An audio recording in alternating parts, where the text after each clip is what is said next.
Olá amigos do canal, mais vídeo para vocês. Agora passando para o próximo carro, a gente filmou Voyage e agora a gente está nesse HB20 aqui 2022 também, que o veículo infelizmente já apresentou problema de câmbio.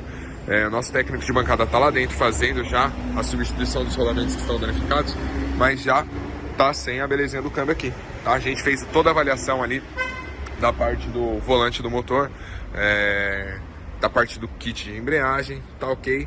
Vamos fazer a montagem ali e dar continuidade nesse serviço. Então, se você está com um veículo como esse, precisa de manutenção, entre em contato conosco que estamos à disposição. Um abraço, até o próximo vídeo.